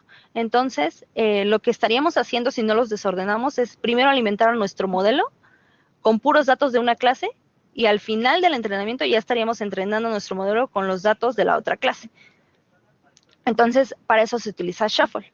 Y básicamente lo que va a hacer es entregarnos este data loader algo de este estilo. En este caso, mi lote está formado por únicamente 3 ejemplos de entrenamiento. El tamaño del lote es todo un tema, y hay estudios que dicen que mientras más grande tu batch, puede ayudar a la convergencia de tu modelo. Eso es todo un tema. Usualmente se suelen hacer los batch de entrenamiento de 64, de 32 o de 128. Ahora bien, les tengo una buena noticia. En el caso de MNIS, no necesitamos construir ni nuestro dataset ni nuestro data loader, porque para conjuntos de datos populares como MNIS, CIFAR, ImageNet, PyTorch ya los tiene implementados. Entonces, lo único que nosotros necesitamos hacer es instanciarlos. ¿Qué es lo que vamos a hacer? Entonces, básicamente le voy a decir, creamos un dataset. Esto ya lo importamos allá arriba en en las bibliotecas, y básicamente le voy a decir, voy a querer un dataset de MNIST, donde quiero que me descargues los datos es aquí. Recuerdan que tenemos una variable global en donde hicimos los imports. Después le voy a decir qué conjunto de entrenamiento quiero que tomes. En este caso, quiero que tomes el conjunto de entrenamiento. Vas a convertirlo de formato imagen a un arreglo multidimensional de NumPy y quiero que descargues mis datos. Les voy a pedir que en este momento todos ejecuten su libreta, si es la primera vez que lo ejecutaron, para que se descarguen los datos. Entonces nos vamos a la sección de acá y le damos ejecutar todo. Y si ven, aquí ya aparece como un circulito girando, que es que está corriendo nuestra libreta. Entonces, mientras seguimos avanzando, aquí podemos ver que los datos se están descargando. Ahora, únicamente hicimos este dataset para ver cómo se comporta. Entonces, lo que vamos a hacer es imprimir unas imágenes utilizando este dataset. Para eso creamos dos listas. En una lista vamos a guardar nuestras imágenes y en otra lista vamos a guardar nuestras etiquetas. Con el método, ¿se recuerdan? Que teníamos un getItem que, como nosotros llamamos al getItem, es únicamente de esta forma, como si fuese un arreglo. Entonces es lo que yo estoy haciendo aquí. Realmente le digo, dame el elemento i, y lo que me va a hacer es regresar dos cosas, como hablábamos en la parte de arriba. Nos va a regresar tanto la imagen, que va a estar en X, como la etiqueta, que va a estar en Y. Esta las guardamos en las listas que previamente creamos, en la lista de imágenes, las imágenes, y en la lista de etiquetas, las etiquetas. Después lo que hacemos es únicamente visualizarlas, para ver qué es lo que realmente está haciendo nuestro dataset. Imprimimos nuestras imágenes y aparte le sacamos la forma, que es la forma que tiene nuestro arreglo, es decir, las dimensiones. En este caso solo imprimimos para una imagen y nos dice que las dimensiones son de 28 por 28. Algo de lo que hablábamos, las imágenes de MNIST tienen 28 por 28 píxeles, son muy pequeñas. Entonces, también imprimimos las etiquetas. Entonces, bueno, así sería, ¿no? Para visualizar nuestros datos. Ahora lo que vamos a hacer, ahora sí ya va a ser construir nuestros datasets para entrenamiento y para prueba. Perdón. Vamos a crear uno para entrenamiento y uno para prueba. Lo primero que nosotros tenemos en esta parte son una serie de transformaciones que le vamos a aplicar a nuestros datos. Eso es lo que hace este Compose. Nos ejecuta una a una las transformaciones que pongamos dentro. Lo primero es convertir nuestra imagen a un tensor y escalarlas y las escalamos de 0 a 1, porque nuestras imágenes van a estar de 0 a 255. Después lo que le hacemos es normalizarlas con la media y la varianza de este conjunto. Este es un paso que se hace mucho en redes neuronales y que nos ayuda a la convergencia del modelo. Después creamos nuestros datasets para entrenamiento. Creamos otro diferente al anterior porque aquí lo estamos ya convirtiendo a un tensor, que es lo que necesitamos para alimentar nuestro modelo. El anterior dataset solo era para que quedara como la idea clara de cómo es el dataset y cómo se utiliza. Ahora, bueno, creamos nuestro dataset, le decimos el conjunto con el que queremos que lo cree, que es MNIST, dónde van a estar nuestros datos, qué conjunto queremos. Este va a ser el dataset para el conjunto de entrenamiento y las transformaciones, la serie de transformaciones que queremos que aplique. Entonces, cuando vea esto, se va a ir a estas transformaciones, va a decir, bueno, lo tengo que convertir en un tensor, lo tengo que escalar y lo tengo que normalizar. Una vez que ya creé mi dataset, ahora lo que voy a hacer es crear mi data loader, que lo que hago es únicamente instanciar el data loader, le paso qué dataset va a utilizar, que en este caso va a ser el del conjunto de entrenamiento. Le digo, mi batch, mi lote va a ser de tal tamaño, que en este también lo teníamos definido en la parte de los imports, y voy a querer que desordenes mis datos. Ahora, ¿qué es lo que hago para ver que está funcionando bien todo esto? Una buena práctica es ir probando cada cosa que hagamos. Cada cosa que hagamos o nosotros programemos, es bueno irlo probando para garantizar que hasta ese punto vamos bien. Entonces, esto es lo que hacemos aquí. Tomamos un lote de entrenamiento. Esta función, como les decía, lo que hace es, de una secuencia, me toma cierto número de elementos. En este caso, le estoy diciendo, ¿sabes qué? Del número de lotes que tengas, dame nada más el primero. Y aquí tomo la imagen y tomo la etiqueta. lo que hago es tomar las imágenes de mi lote de entrenamiento y mis etiquetas y les imprimo la forma, es decir, las dimensiones que tiene. Como nosotros definimos que nuestro batch iba a ser de 128, entonces es la primera dimensión que tenemos. Entonces, nuestro lote está formado por 128 ejemplos de las siguientes dimensiones. Un canal de color, porque estamos hablando de imágenes en escalas de grises, y las imágenes son de 28 por 28, en flotante 32. En cuanto a las etiquetas, tenemos 128 etiquetas, que corresponderían a las 128 imágenes que tenemos en nuestro lote. Para el conjunto de prueba hacemos lo mismo, definimos la serie de transformaciones que se van a ejecutar, creamos nuestro dataset, nuestro conjunto de entrenamiento, de donde voy a tomar los datos. En este caso le digo, ¿sabes qué? No vas a tomar el conjunto de entrenamiento. Si le pongo true, es el conjunto de entrenamiento. Si le pongo false, es el conjunto de prueba. Vas a aplicar un cierto número de transformaciones que están definidas aquí y después creamos de nuevo nuestro data loader, que le digo, ¿sabes qué? En este caso vas a tomar como dataset el que acabo de crear para el conjunto de prueba. Mi lote va a estar formado por cierto número de ejemplos, 128 en nuestro caso, y vas a barajear. Ahora, lo que hacemos de nuevo es ver que tanto nuestro dataset como nuestro data loader estén funcionando bien conjuntamente y imprimimos las dimensiones de cada uno de ellos. Primero tenemos la dimensión del batch, tenemos la dimensión de las imágenes, es decir, un canal, y 28 por 28. Y por el otro lado tenemos la dimensión de las etiquetas. Ahora bien, vamos a la parte de nuestro modelo. Nosotros estamos interesados en clasificar estos digititos que teníamos ahí arriba, que son los de MNIST, y nosotros lo que no podemos hacer es pasarle a un perceptrón multicapa una imagen, por la estructura que tienen este tipo de redes. Lo que podemos hacer para clasificar imágenes con un perceptrón multicapa es descomponer la imagen y apilarla en un vector. Entonces, eso conlleva ciertos sacrificios. Al yo agarrar y hacer esto, lo que estoy haciendo es la estructura que originalmente tenía la imagen, la estoy llevando a algo que no es natural. Entonces, estoy perdiendo relaciones que tal vez quisiera capturar o que tal vez son importantes o que más bien son importantes en las imágenes para poder realizar mi problema. Pero digamos que esta es una forma sencilla de hacer la clasificación de imágenes. Vamos a ver más adelante cómo sería una manera mucho más sofisticada y que explota más las características de los datos, que sería con redes neuronales convolucionales. Entonces, primero lo que yo hago es hacerle un reshape. ¿Qué hago? La aplano. Entonces, en lugar de que mida 1 por 28 por 28, va a medir estas dimensiones multiplicadas, porque lo que estoy haciendo es aplanarlas en un vector. Esa va a ser mi entrada a una capa completamente conectada. El número de neuronas de mi capa conectada, yo elegí que fuera 128. Eso es a cuestión del diseñador. Después va a pasar por una función de activación sigmoide, y esta pues, no me altera las dimensiones de entrada a la salida, únicamente me altera los valores. Y después lo voy a pasar a otra capa completamente conectada con 10 neuronas de salida. Estas 10 neuronas de salida son porque finalmente yo quiero una neurona por cada una de mis categorías que tengo, que en este caso son 10 dígitos.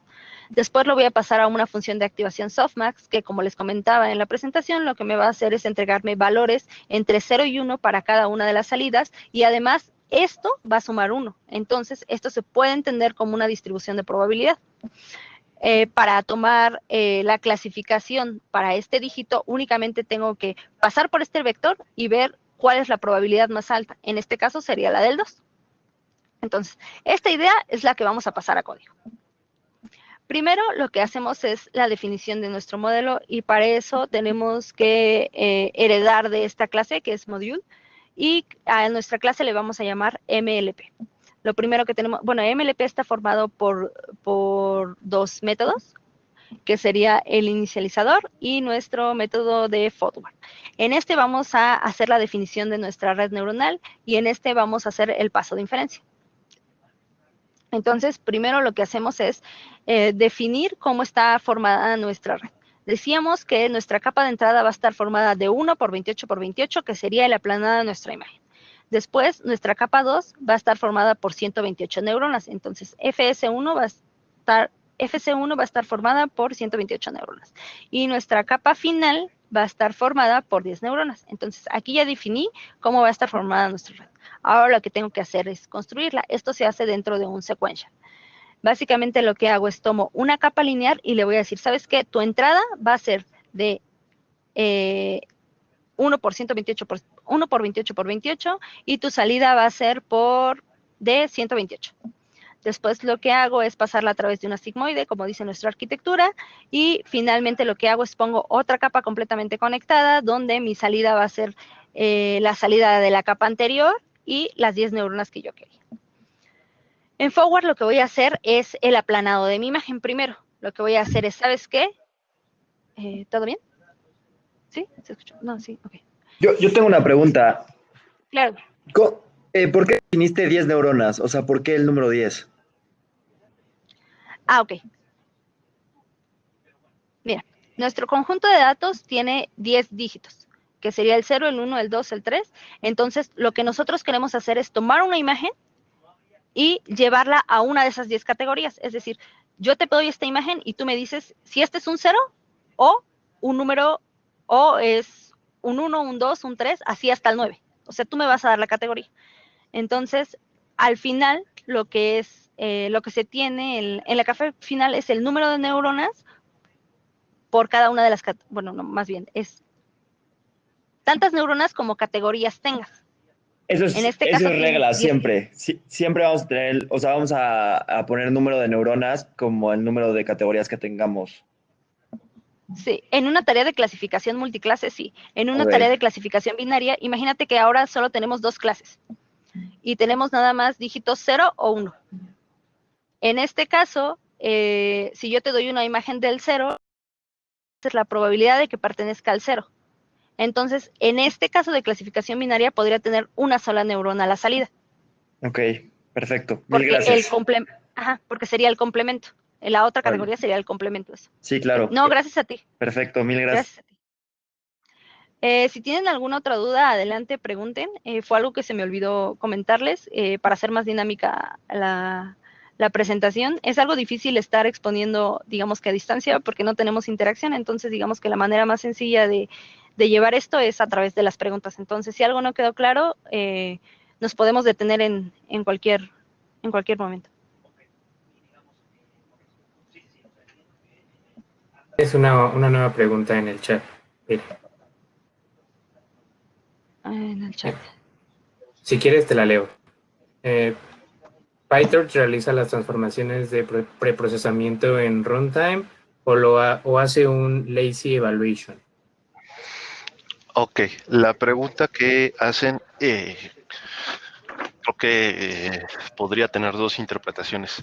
Por un lado es si cargamos los datos de forma perezosa o si las transformaciones se aplican de forma perezosa. Creo que más bien va sobre los datos, ¿no? Es decir, nosotros tenemos, por ejemplo, 60,000 imágenes y vamos aplicando las transformaciones. Entonces, lo que hace normalmente, lo que se hace normalmente en estos casos, porque este es un conjunto de juguete, de hecho es chiquito, son 60,000 imágenes, como les comentaba, ver los de veras, o bueno, los conjuntos de datos más grandes son de millones de imágenes, eso no lo podemos almacenar en memoria, ni tampoco lo podemos preprocesar con anterioridad por muchas otras razones, como el aumentado de datos. Entonces, lo que se hace es que se va cargando el lote a demanda y a ese lote se le van a aplicar, bueno, a cada ejemplo de uno de esos, de los ejemplos dentro de ese lote, se le van aplicando las transformaciones de preprocesamiento, que ahorita por el momento lo único que hace es normalizarlo, estandarizarlo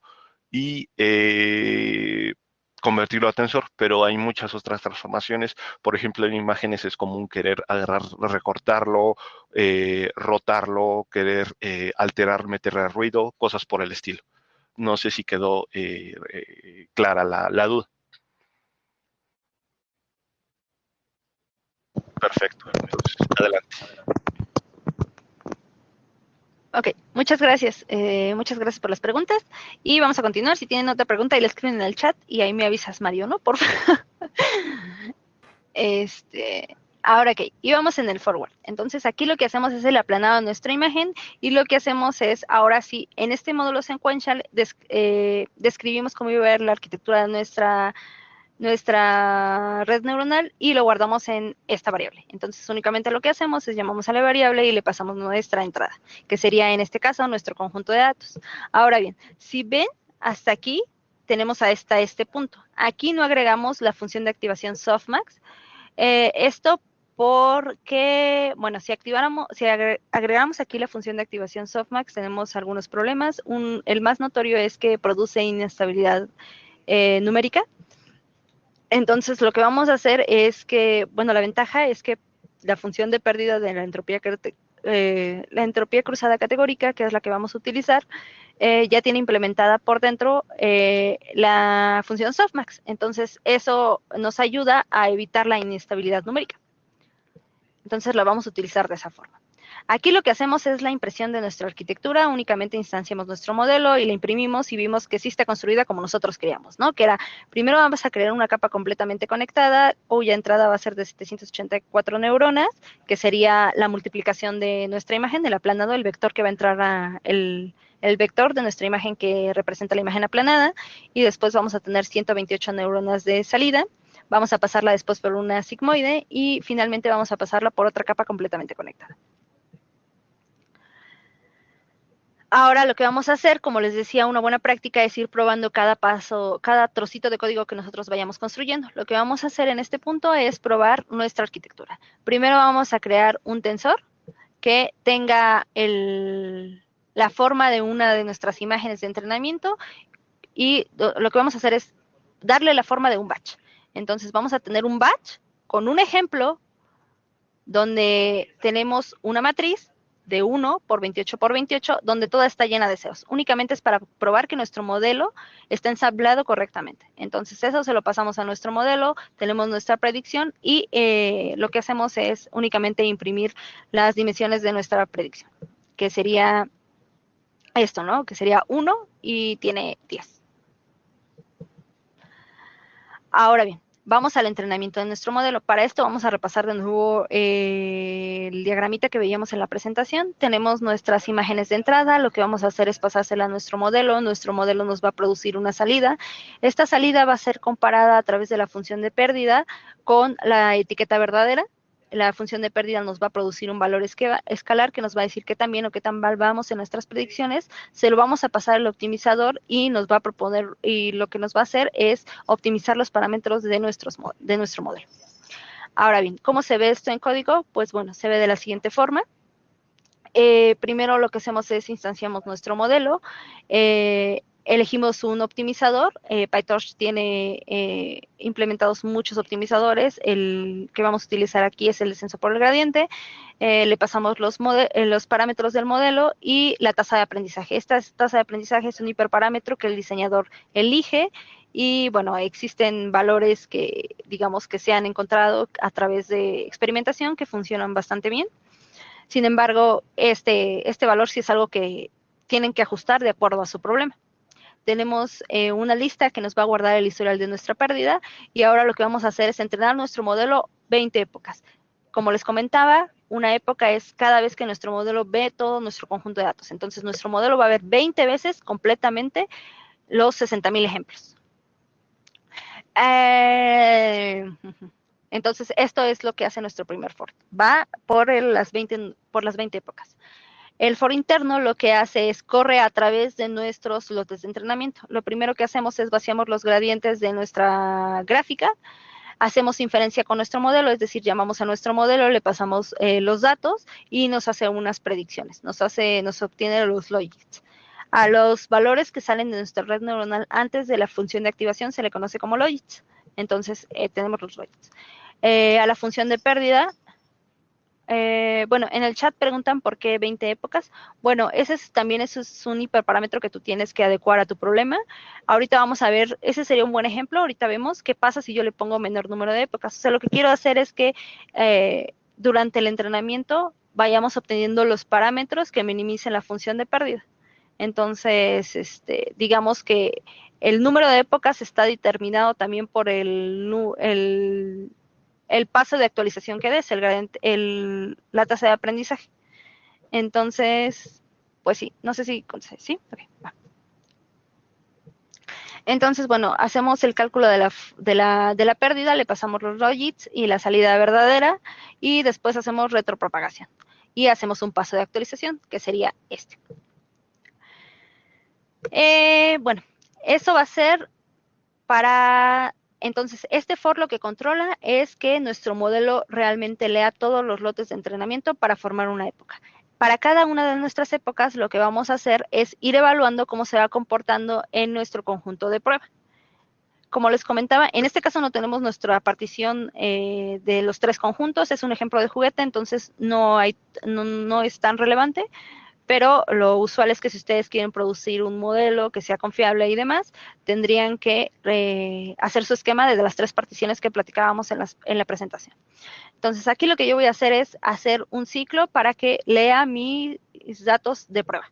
Entonces, básicamente le aviso a PyTorch, ¿sabes qué? Vamos a estar en la etapa de evaluación, no quiero que se registre ninguna de las operaciones en tu gráfica de cómputo.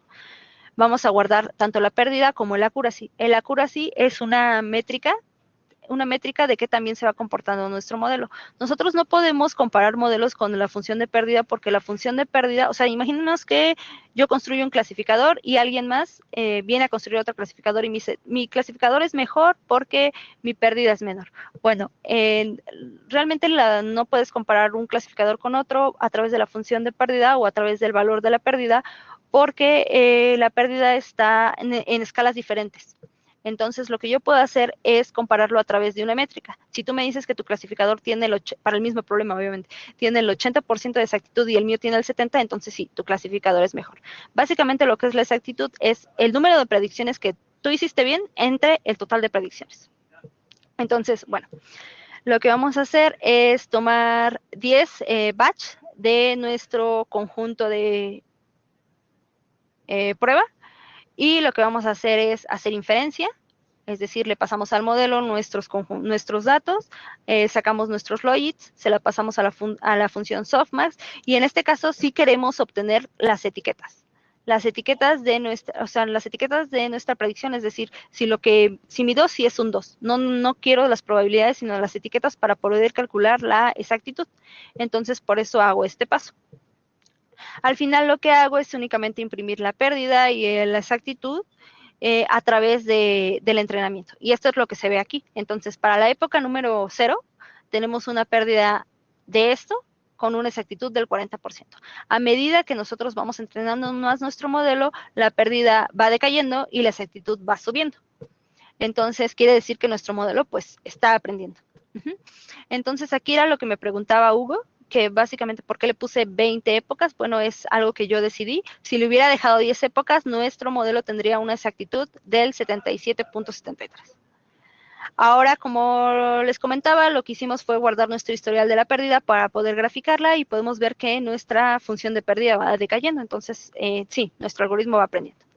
Ahora, en evaluación, lo que vamos a hacer es tomar todo nuestro conjunto de prueba y pasarlo al modelo para poder obtener realmente cómo es que se está comportando nuestro conjunto de prueba. Arriba solamente tomamos 10 lotes de nuestro conjunto de prueba. Aquí vamos a tomar por completo el conjunto y vamos a pasárselo al modelo para poder calcular nuestra exactitud es del 84.42%.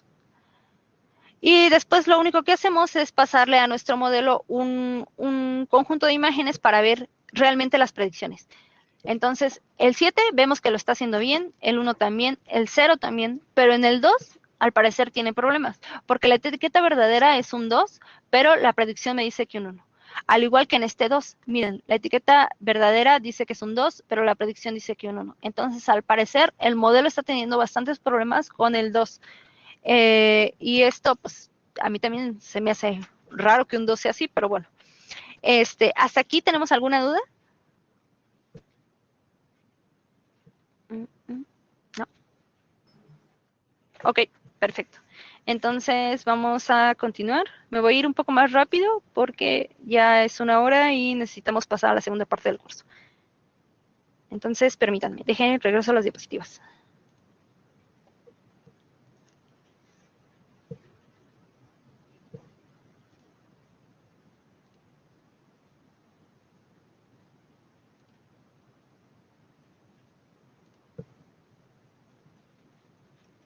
Ya, de nuevo en mis diapositivas.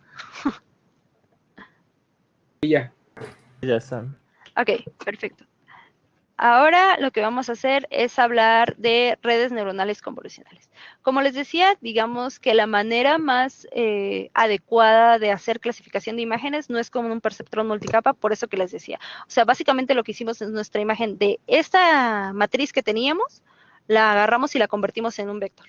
Entonces, la correlación que existía entre los píxeles de este píxel con los demás que están a su alrededor, la perdimos al hacer eso.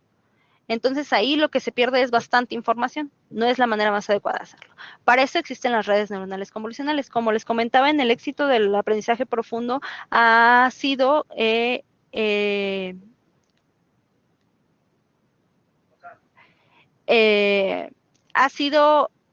explotar o crear arquitecturas que exploten las características de los datos. En este caso, en imágenes se crearon o surgieron las redes neuronales convolucionales. Las redes neuronales convolucionales, a grandes rasgos, su arquitectura se puede dividir en dos partes. Una primera parte de extracción de características. Esta primera parte de la red está formada por capas de convolución y capas de poly, y la segunda parte está formada por capas completamente conectadas. Me parece que hay una pregunta en el chat. A ver. Sí, la pregunta es al parecer que si se puede agregar una categoría extra para algún caso que no se reconozca. Sí, sí se puede agregar. Sería algo así como que no es nada de lo demás que está dentro del conjunto, pero bueno, eso tendría más que ver con el diseño del problema. En cuanto a la arquitectura y los datos es posible, y de hecho en algunos casos se aplican diseños así, pero sí es posible. Sí, no hay ninguna razón por la cual no hacerlo, siempre y cuando tengas la razón para hacerlo. ¿Sí quedó claro?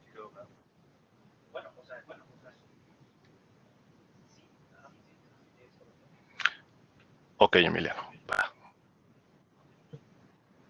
Entonces, como les decía, las redes neuronales convolucionales pueden, o sea, de manera muy general, pueden verse como que están construidas en dos partes.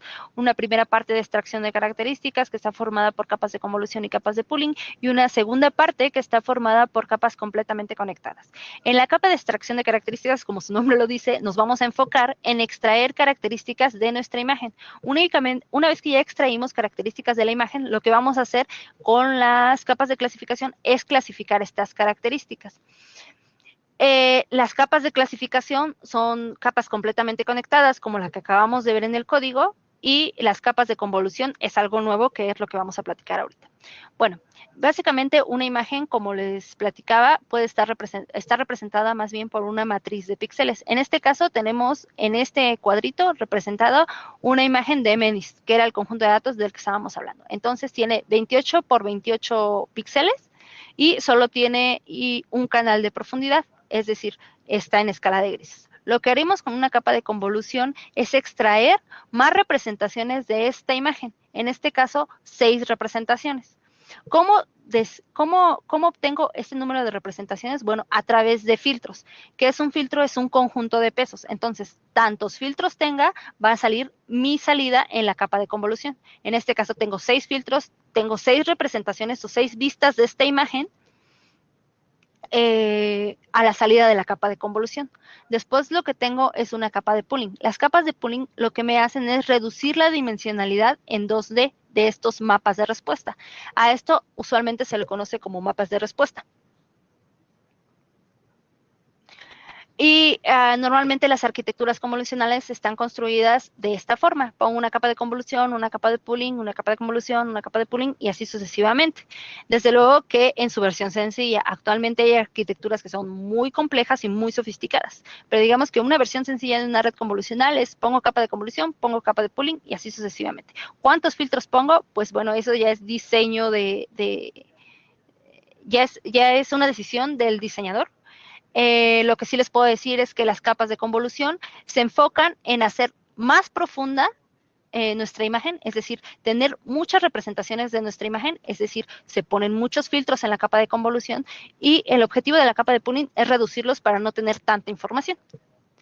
Entonces, bueno, Esta arquitectura es una arquitectura de las primeras convolucionales que salió y se llama LeNet. Ahora bien, vamos a seguir.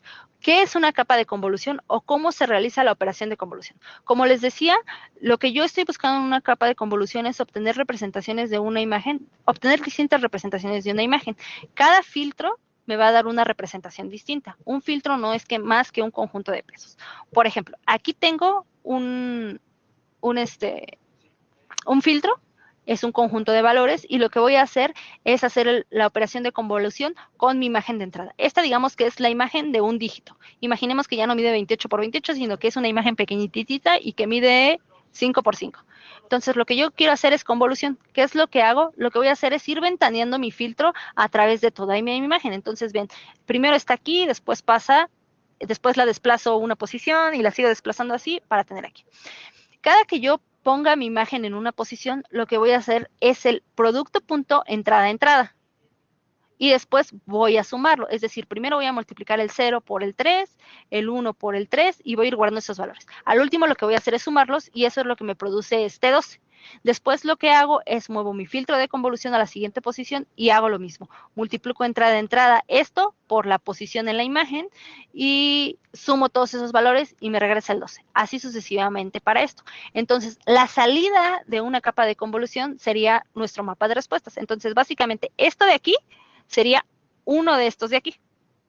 Una representación de nuestra imagen. Ahora, eso es en cuanto a la capa de convolución. Ahora, la capa de muestreo. Lo que hace la capa de muestreo, como les decía, es reducir la dimensionalidad de nuestros mapas de respuesta.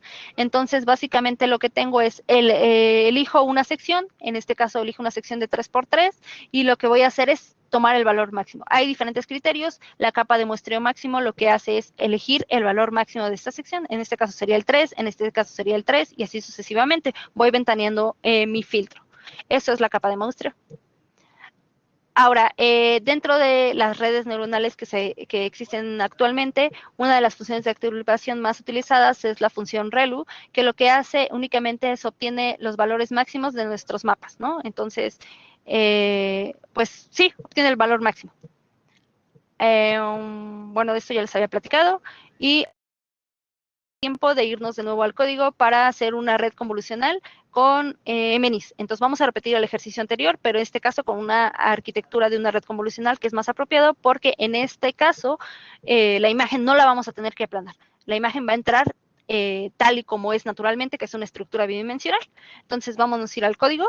Esta parte ya la vamos a hacer un poco más rápido porque se nos está yendo el tiempo.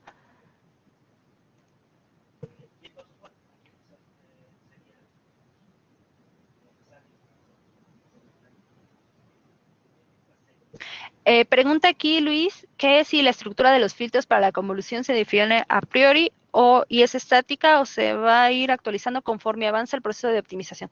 Bueno, el número de filtros que tú tengas en una capa la predefines antes de tu entrenamiento.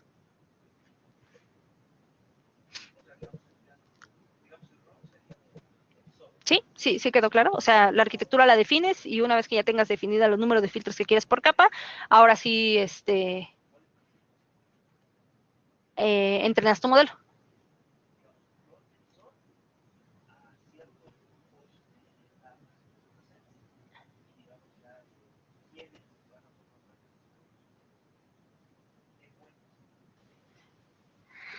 En general, las estructuras de las redes neuronales no cambian durante el entrenamiento. Son estáticas y se mantienen así durante todo el entrenamiento. Es muy raro el caso y son más temas de investigación cuando la arquitectura, la estructura de la red, lo único que cambia durante el entrenamiento son los parámetros que se van actualizando. No sé si eso responde a la... perfecto, sí. Muy bien. Ok, bueno, lo que vamos a hacer ahora es repetir nuestro ejemplo de MNIS para... con una red neuronal convolucional, la libreta es 2ACNN y tenemos nuestro ejemplo. En este caso, pues ya no vamos a hacer lo mismo que hicimos en el anterior, vamos a irnos únicamente a la parte que es diferente, ¿no? Tenemos nuestros imports, nuestras tuberías, nuestro entrenamiento, bueno, nuestras tuberías para entrenamiento, nuestras tuberías para prueba, nuestro modelo En este caso va a ser una capa convolucional.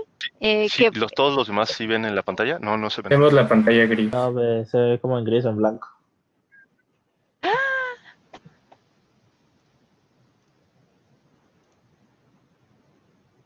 Pregunta José Ángel. Una vez obtenida la matriz convolucionada, el pooling, ¿cómo extraer la información de esta submatriz? Pues básicamente, como les comentaba, Veré, lo que va haciendo es, de nuevo, el pooling es una especie de ventanita dentro de dentro del mapa de respuesta de salida, y lo que va haciendo es obtener el valor máximo dentro de esa microventana. Y ese es el que va obteniendo como salida. ¿Sí? No sé si eso responde a la pregunta, si haya quedado claro.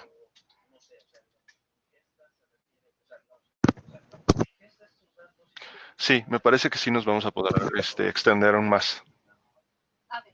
Ok, perfecto. Entonces, de todos modos, lo voy a hacer lo más rápido que pueda para... Espérame, nada más saber si la duda... sí, me dice, José Ángel quedó clara. Dice... no, sí, es así como tú pensabas, José Ángel. Muy bien, continúa. Ok, bueno, entonces la arquitectura que nosotros vamos a tener para nuestra red convolucional va a ser muy sencilla, es una arquitectura de juguete y vamos a tener 2 filtros en nuestra primera capa de convolución. Entonces lo que va a entrar a nuestra capa de convolución es nuestra imagen, que es 1 por 28 por 28, va a salir 2 por 28 por 28, porque en esta capa convolucional voy a tener únicamente 2 filtros, voy a pasarla por una función de activación ReLU que no me modifica las dimensiones, únicamente los valores. Entonces voy a tener a la salida 2 por 28 por 28, voy a pasar una capa de max pooling, que esto sí me modifica las dimensiones, básicamente lo va a dividir, lo va a reducir a la mitad. Entonces voy a tener aquí 2 mapas de activación de tamaño 14 por 14, hago el reshape de estos mapas de características para ahora sí ir a la capa de clasificación. Aquí no hay de otra, únicamente ya que extraí mis características con mis capas convolucionales, lo único que puedo hacer es aplanar esos vectores de características para introducirlos a una capa de clasificación y así poder obtener mi clasificación. Después se pasa a una función de activación softmax y me va a otorgar las probabilidades. Entonces, digamos que lo que cambiaría sería la definición del modelo. Entonces, primero hacemos la definición de una capa convolucional con 2 filtros, después voy a tener una capa completamente conectada con 10 unidades y mis características de entrada y después voy a tener esta capa de pooling que va a ser 2 por 14 por 14. Entonces, lo que hago es utilizo la capa completamente conectada de PyTorch, es lo que decía, hace la implementación de los modelos de aprendizaje profundo bastante sencillo. Le digo el número de canales de entrada, que en este caso es 1, el número de canales de salida, el tamaño de nuestro kernel, es decir, el tamaño de nuestro filtro, y le agrego un padding 1 para que me respete las dimensiones originales de mi imagen. Entonces, después lo paso por una capa de activación y finalmente lo paso por una capa de max pooling. Hasta este punto llevaríamos este bloque. Y este bloque a este bloque le pusimos como CNN. Después lo que voy a hacer es construir este bloque, que es básicamente una capa completamente conectada de el número de características, que son 2 por 14 por 14, que serían las que vamos a aplanar, y la salida va a ser 10 neuronas. En la inferencia lo único que hacemos es llamar a nuestro bloque convolucional, aplanar las características y pasarlas por nuestra capa completamente conectada. Entonces, si ven, la diferencia es que realmente nosotros aquí no hicimos el aplanado de nuestra imagen. Se la pasamos en crudo a nuestra imagen, a nuestra red neuronal convolucional y le permitimos a la red aprender relaciones entre los píxeles. Una vez que ya tengo aprendidas esas relaciones con los píxeles, ahora sí lo que hago es aplanarlas para pasarlas a una capa completamente conectada. Entonces, entrenamos y lo entrenamos igual, el mismo número de épocas, 20 épocas, y si pueden ver, aquí tenemos una accuracy del 92%, cuando teníamos el MLP, teníamos una accuracy del 83%. Entonces, estamos 10 puntos por arriba que nuestro modelo inicial. Ahora bien, pues lo demás es lo mismo que el ejemplo anterior, ya no lo voy a decir. Y bueno, teníamos originalmente pensado dejar un ejercicio, sin embargo, por cuestiones de tiempo no va a ser posible. Se los dejo ahí en la libreta. Un ejercicio básico sería agregar únicamente una capa convolucional con 4 filtros a esta que les enseño. Y un ejemplo intermedio sería cómo modificar esa arquitectura de red convolucional para un conjunto de datos diferente, que en este caso sería CIFAR 100. Este conjunto de datos es, pues, más desafiante porque ya no son imágenes en escala de grises, sino son imágenes a color. Entonces la arquitectura tiene que cambiar también. Les hicimos un dibujito de la arquitectura que nosotros planeábamos dejar como ejercicio para el ejercicio básico y está aquí abajito por si le quieren echar un ojo y por si lo quieren hacer. Por mi parte sería todo y ahora sí me voy para que comience el caso.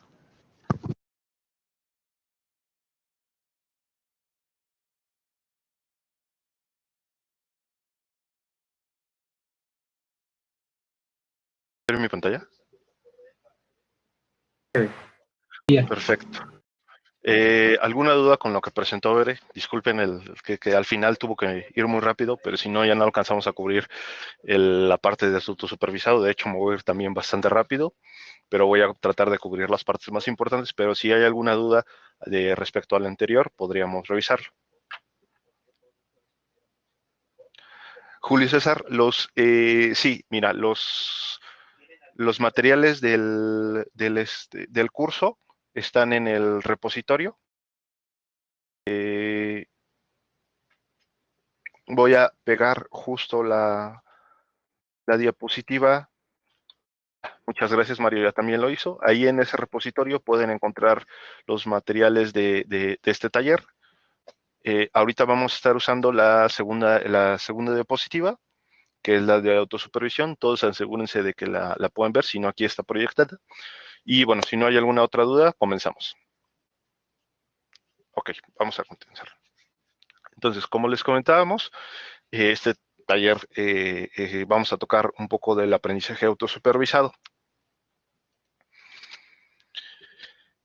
Vamos a ver una breve introducción. ¿Qué son las representaciones? Un poco Berenice les había platicado de las representaciones que se extraen con las redes convolucionales, pero yo les voy a dar un poco una intuición más natural de qué son.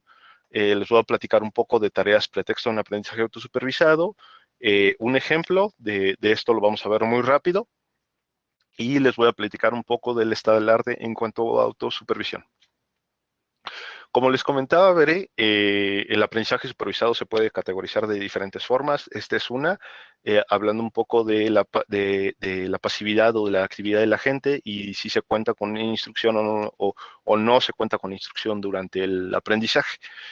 Todo lo que les estuvo contando Veré estuvo de este lado en aprendizaje supervisado. Sin embargo, la cantidad de datos que tenemos realmente son muy pocos aquí, porque para poder explotarlo se requiere un etiquetado por personas. Y aquí tenemos una gran cantidad de datos que no están etiquetados. O sea, por ejemplo, imagínense toda la cantidad de datos que están en Internet, toda la cantidad de imágenes, videos, comentarios, textos, todo eso es al fin y al cabo información, pero que no podemos explotar de forma tan sencilla con estas técnicas. Entonces nosotros quisiéramos desarrollar técnicas de este lado, técnicas que puedan aprender de los datos sin necesidad de etiquetas producidas por personas. Lo que vamos a ver ahorita va a ser una forma de explotar estas etiquetas a través de transformar un problema de estos a un problema no supervisado a un problema supervisado, que es lo que se conoce como autosupervisión. Ahora, primero que nada, ¿qué es lo que, desde cierto punto de vista, qué es lo que primero buscamos aprender con autosupervisión? Bueno, lo que buscamos aprender son representaciones. Una representación es una forma de, digamos, que establecer los datos como entrada a nuestro modelo. Por ejemplo, en las redes convolucionales, lo que hacen es el aprendizaje de representaciones. Como Bere les comentaba, lo que hacen son apilar diferentes capas de convolución o de submuestreo para ir cambiando la entrada, ir transformando la entrada. Y a través de diferentes técnicas se ha encontrado que esas capas lo que terminan haciendo es en esas transformaciones aprender representaciones que son cada vez más complejas de la entrada. En las primeras capas, cuando hablamos de redes neuronales más profundas, en las primeras capas se aprenden representaciones muy elementales de las redes convolucionales, de la imagen de entrada, que son, por ejemplo, bordes, esquinas, pequeñas manchas de color, y eso va aumentando de complejidad conforme se va avanzando en las capas hasta llegar a un punto en el cual en las últimas capas de la red neuronal lo que se va aprendiendo es una representación más compleja de los datos de entrada. Estos cuadritos que ven aquí de color son visualizaciones de lo que van aprendiendo las capas en los filtros de convolución.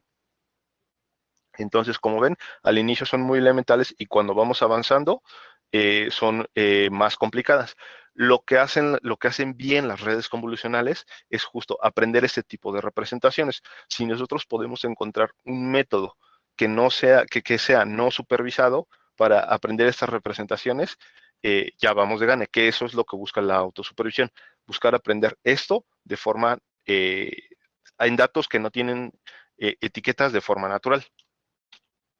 Ahora bien, más o menos, ¿qué es la autosupervisión? Ahorita lo que veré, les he estado platicando un poco, es el aprendizaje supervisado, que a grandes rasgos consiste, tengo mis datos, mis atributos, que sería una imagen, la etiqueta, que sería la descripción de lo que está en la imagen, lo meto como entrada al modelo, obtengo una predicción de lo que se supone que hay en la imagen o la categoría a la que pertenece la imagen, y finalmente, para guiar el entrenamiento del modelo, comparo la etiqueta original o verdadera de esta imagen que fue producido por una persona en la función de pérdida, y esa función de pérdida guía el entrenamiento de los parámetros de mi modelo. Eso es el aprendizaje supervisado. Ahora, ¿qué pasa si nosotros no tenemos etiqueta? Como les decía, la autosupervisión lo que busca es transformar un problema o aprender de datos no etiquetados de forma supervisada. Para eso, más o menos, lo que hacen en general los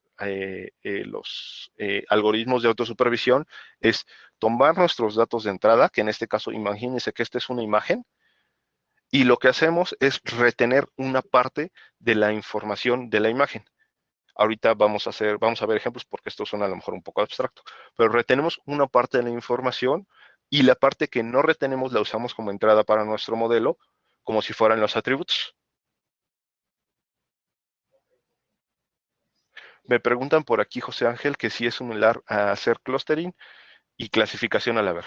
Realmente es más similar a hacer clasificación y hacer otro tipo de tareas como regresión o como todo el tipo de tareas en las cuales tenemos etiquetas. Ahorita vamos a ver unos ejemplos, porque clustering son también otro tipo, agrupamiento, por ahí compresión también, son otro tipo de técnicas de no supervisado, pero que no pertenecen a autosupervisión.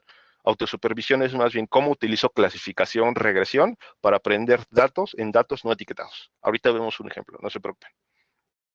Entonces, lo que hacemos es tomar la entrada, retener parte de la entrada, escondérsela al modelo y con la otra parte que no la escondemos, la usamos como entrada para el modelo, predecimos una salida y la comparamos con la parte, lo que buscamos predecir en la salida es esa parte que nunca le mostramos al modelo. Entonces podemos salir una predicción que podemos comparar con una salida y podemos entrenar nuestro modelo de una forma supervisada. Ahora bien, ¿esto por qué es importante? Bueno, ¿qué es en sí general el aprendizaje autosupervisado? Bueno, como les comentaba, es una forma de entrenar modelos de forma supervisada en datos que no tienen etiquetas generadas por personas, pero a través de nosotros esconder esta información, vamos a usar esta información retenida como una etiqueta. En particular, la tarea pretexto que nosotros hacemos, existe una gran cantidad de tareas. De hecho, aquí les voy a presentar varias, pero son pocas en comparación de todas las que se les han ocurrido a las personas. Entonces, es una gran cantidad, pero los detalles en particular de la tarea son las que determinan qué tipo de representaciones son las que se van a aprender. Ahora, ¿por qué esto es importante? Bueno, primero que nada, etiquetar producir conjuntos de datos etiquetados es costoso. A pesar de que Vera le dijo que las redes neuronales requieren de datos etiquetados masivos, y esa ha sido una buena aproximación, es una buena aproximación siempre y cuando se cuenten con los recursos y sea posible etiquetarlas. Sin embargo, hacerlo puede ser muy costoso. Primero necesitas a las personas para hacerlo, por ahí existen servicios como de los grandes proveedores de datos para hacer esto, puedes contratar a personas a través de sus plataformas para que te etiqueten imágenes, por ejemplo. Pero de cualquier forma necesitas implementar todas las tuberías para realizar esto, las interfaces, y eso es costoso. Eso es asumiendo que nosotros podamos hacerlo, porque hay ciertos dominios donde es complicado, si no es que infactible hacerlo, porque la supervisión puede ser muy especializada. A lo que me refiero es la persona que va a etiquetar la imagen, a lo mejor tiene un conocimiento muy específico. En medicina hay un área, todo un área, acerca de cómo utilizar estos métodos para resolver, para tratar de apoyar en el diagnóstico de padecimientos de las personas a partir de imágenes médicas, como pueden ser radiologías, pero para eso se requiere que un radiólogo las etiquete. Entonces, obviamente, necesitas a una persona con todos esos estudios y eso es muy caro o a veces infactible. Entonces, por eso también queremos de alguna otra forma aprender de datos no supervisados. También nos gustaría que estos métodos de alguna forma produzcan representaciones que sean mejores que las supervisadas. Esto puede parecer difícil si no tengo la guía originalmente de una persona, cómo voy a poder lograr esto, pero justo al final de este taller les voy a platicar un poco de un método que justo salió este año, de hecho tiene algunos meses, que ya empezó a lograr mejorar el estado del arte de métodos autosupervisados respecto a los supervisados. Y finalmente, bueno, lo que nosotros queremos es poder explotar todos los datos que podemos encontrar en los diferentes fuentes de datos que tenemos, ya sea internet, en nuestros teléfonos, los sensores de todos los aparatos que tenemos y que generalmente no están etiquetados. Si podemos aprender de eso, estaríamos un pasito más cerca de tener algoritmos un poco más inteligentes. Bueno, existen principalmente dos escenarios de uso del aprendizaje autosupervisado. Uno es cuando la tarea de autosupervisión tiene una aplicación directa y uno es cuando hacemos transferencia de conocimiento. Cuando tiene una aplicación directa, lo que hacemos es que tenemos, por ejemplo, en el avance del curso les habíamos puesto un ejemplo, cuando nosotros buscamos colorizar una imagen o un video. Originalmente nosotros, por ejemplo, contamos con la imagen a color. En la tarea pretexto aquí consiste en aprender a reconstruir el color de la imagen. Entonces, lo que se hace, como les comentaba, es retener cierta parte de la información de la entrada de la imagen original.